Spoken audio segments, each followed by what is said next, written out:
Okay. Yes. It's the same thing, the same way. You get the number receipt, the same way. Welcome back to Advocacy Alchemy with Professor Ross. Today we have a good one, guys. New Year's Day 2025. A woman in the red top, active pants, and a nurse's lab coat. Her name is written across the chest.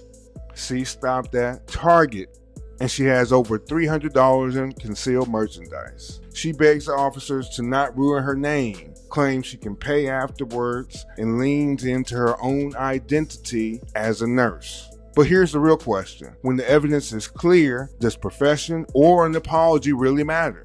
Or is it simply felony theft? With that, let's jump in.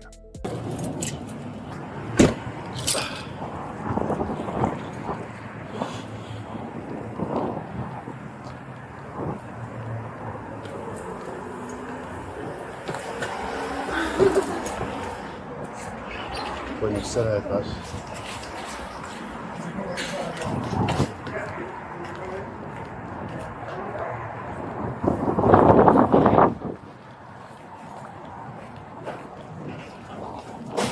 Hello, officer. Hello. Sorry. Hi. Have a seat. I didn't mean to do this. I can pay this. Okay, so she has in her purse around $300 worth of unpaid merchandise. So just take everything out, okay? Yeah, I'll pay for it. Yeah, take it out. Alright. No, I was gonna give it to somebody. Okay? I'll pay for it, I promise. Right now it's too late, right? To pay for it? You already tried scanning it? No, but I can always pay, right, sir? No, you cannot. Huh? You already passed it into sales. But I'll pay for it. Have a seat, please. Have a seat. Do you have any ID on you? No, I don't have. You don't have any identification? It's in my car. It's in your car? Okay.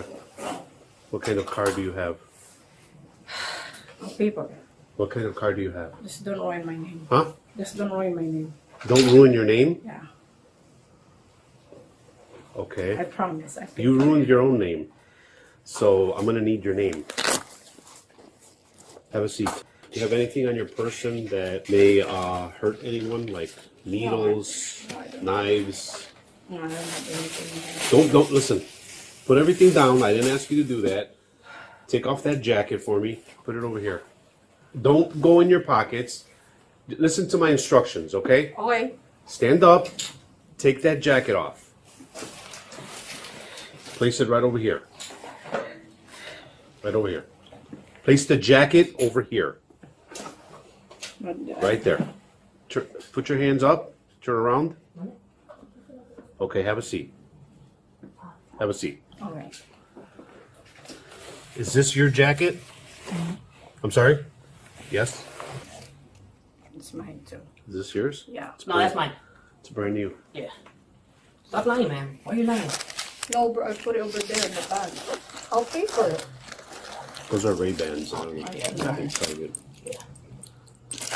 Can I take a picture of you just for records?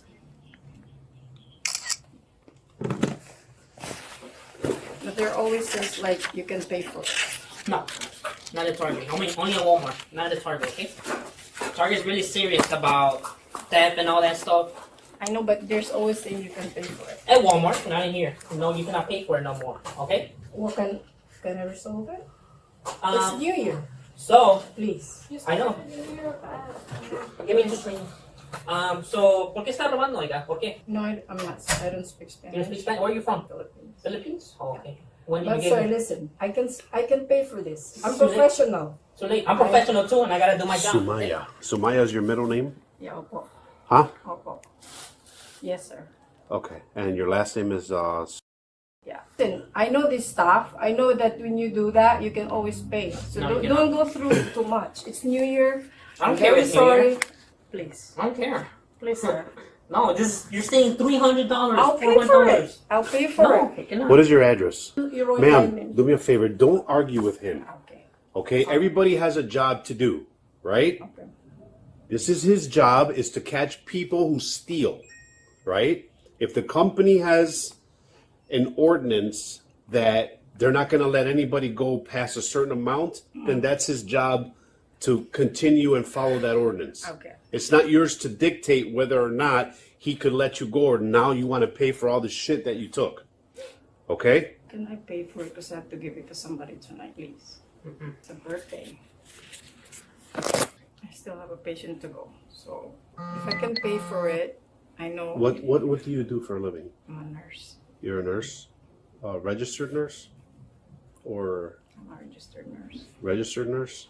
Okay. What brings you over here? No, I have a patient nearby here in North Latrobe. So I go past. On North Latrobe? Yeah.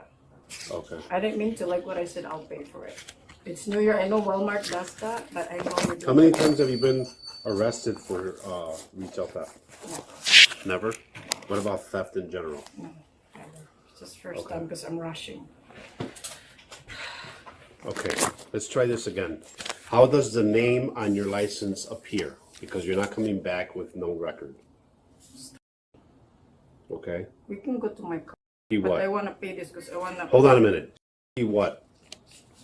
Marifi Sumaya Okay. Is the name Sumaya, middle name. is that spelled out in your license? Sumaya. That's Filipino. Can you give me a copy of the video and stuff? Yes, sir. You have a USB? Yeah, I do. Yeah, I can put it in there. And also, do you have any complaint forms? Yes, I do. Are they the new ones? Yes, sir. Okay. For the Yes. It's the same thing, the same way. You get the number receipt, the same way.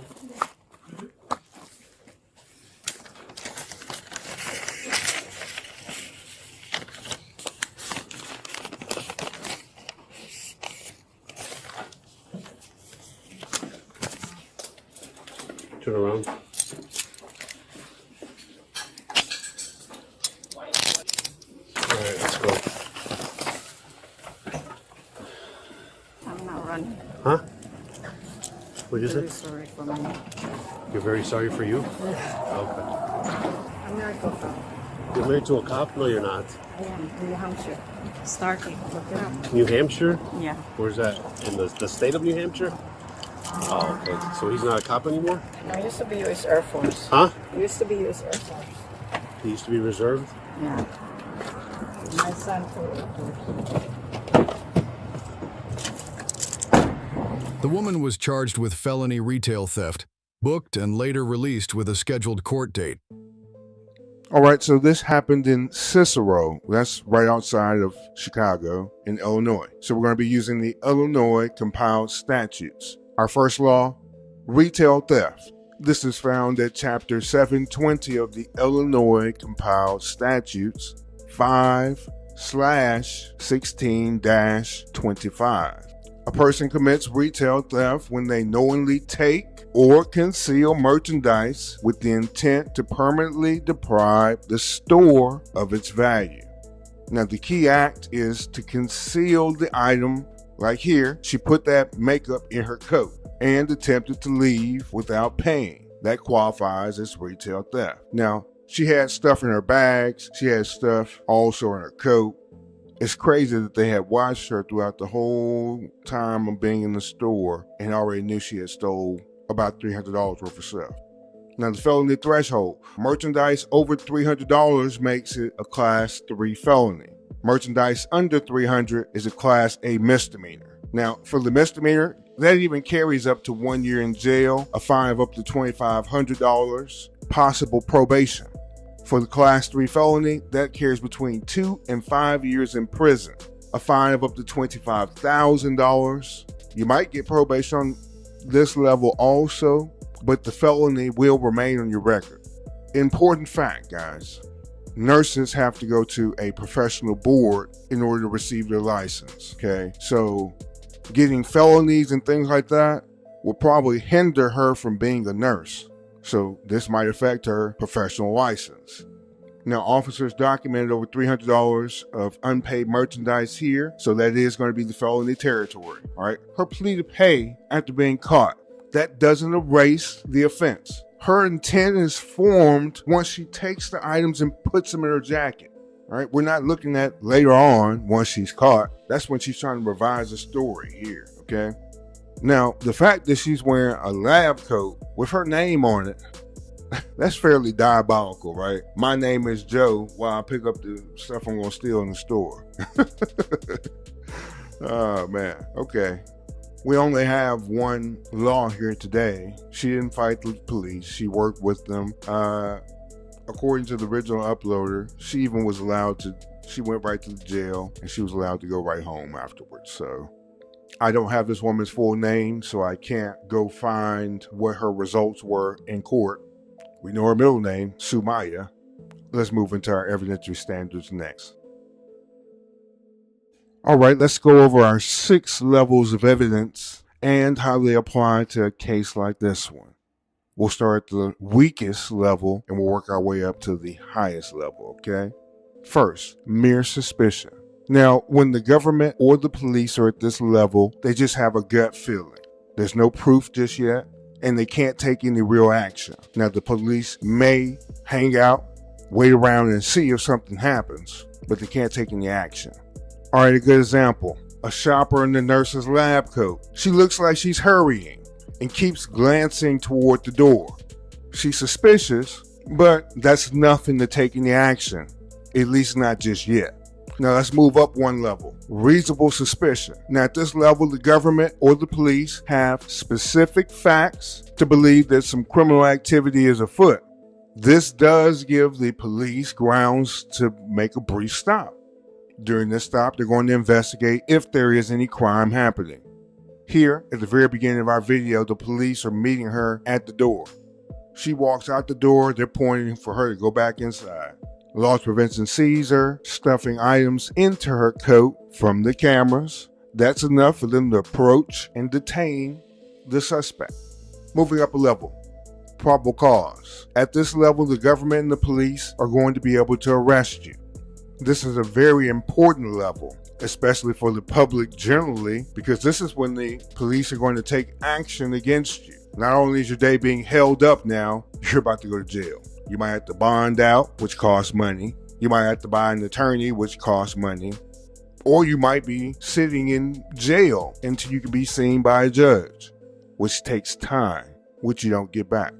Probable cause means that a reasonable person would believe that a crime has occurred and the suspect is potentially involved.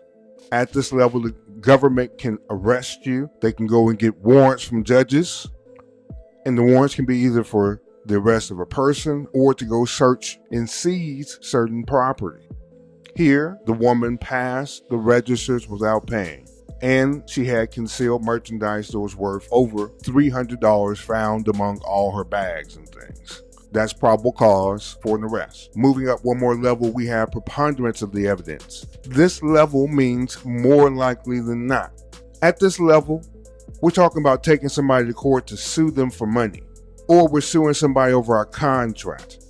This level can involve the government, it can involve me and you, it can involve 2 separate companies just suing each other. At this level, the parties only have to meet 51% of the evidence. They only need 51% of the evidence in their favor to win the whole action. If Target were to sue the woman, whose middle name is Sumaya, for damages, the surveillance footage, and the recovery of goods, it makes it more likely than not she intended to steal from them, and if anything was damaged, they would be able to recover. Let's move up one more level. Clear and convincing evidence. Now this is important today, guys. This level means it is highly probable and substantially likely to be true, whatever the claim is that we're bringing in court. It takes about 75% of the evidence in your favor to win this type of action. This level of evidence is important for administrative hearings, license suspension hearings, especially when we're talking about professional license, like a nurse's license. Now, if she has to deal with anything dealing with her license behind this charge, it potentially is going to require clear and convincing evidence. Here, her own words, "I'll pay for it now," confirms she knew she hadn't paid when they were trying to stop her. That admission makes the case even stronger. With this security footage and testimony from the target loss prevention, there's a high probability her license could be suspended. Moving up to our highest level, beyond a reasonable doubt. This is the level that's required for every criminal case, and prosecutors have to meet this level for every element of those crimes they're bringing. Beyond a reasonable doubt means there's no other logical conclusion besides the defendant being guilty of the charges that are being brought. Here we have video evidence, we have recovered merchandise, eyewitness accounts, and we have her own admissions combined. All that leaves little room for any doubt that she committed felony retail theft. But let's play this out if it went to a jury. Now let's step into the shoes of a juror. We've seen the video, you've heard her words, but how much weight are you going to give them? First, now she was caught with more than $300 in merchandise. All right, the law says that's felony theft. Does the fact that she offered to pay afterwards, does that change anything for you? Or is it still theft because she went past all the registers, the all points of sale? Second, now she gave some shifting answers about her name and her identity. Remember the officer, from what we saw, he said they couldn't find her in the system. She didn't have her ID on her, she said it was in the car. Now, as a juror, does that make you doubt her honesty in other areas? 3. Now, she was wearing that nurse's lab coat. That's a big one here today. Has her name stitched on it. She says she has some patients that were waiting. Does that make you view her as more trustworthy because of her profession? Or do you feel that she's abused the image of trust to her own advantage? All right, finally, let's talk about intent versus mistakes. Now here, do you believe this was a rushed mistake on New Year's Day, or did it look more deliberate? We have a little portion of the actual surveillance video here, and she's just casually walking around the store. That's not sped up or slowed down, that's just what speed she was going. She doesn't look rushed. So, do these look more like deliberate acts of concealment and theft? What does your intuition tell you about this? Tell me what your verdict is, guilty or not guilty. And jurors also have the ability to extend some mercy. Many times, there's the opportunity for a jury to just impose a fine. Do you think this is one where you would just find her guilty and impose a fine? Let me know in the comments below.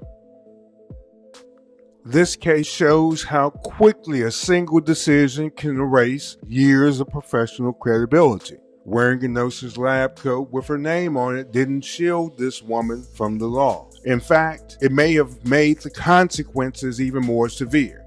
Once she concealed merchandise and walked past the registers, the crime was complete. Offering to pay afterward, it doesn't undo what was already felony theft. For students of the law and everyday viewers, our lesson is clear. Intent matters. Your timing is going to matter, and the perception is going to matter. Even respected professionals like nurses aren't immune from accountability. Trust your intuition, especially when judging these encounters, both as jurors and in your own life. When something feels off, it probably is. So, what do you think? Should a jury weigh her profession as a caregiver, or is theft simply theft, no matter who commits it? Tell me in the comments, guilty or not guilty. Like, share, subscribe. Remember, this is Advocacy Alchemy, and I am Professor Ross. I'll see you tomorrow. Have a good day. Be safe out there. I order you to subscribe to Advocacy Alchemy and return tomorrow, 8:45 a.m. Central, for another lecture. Dismissed.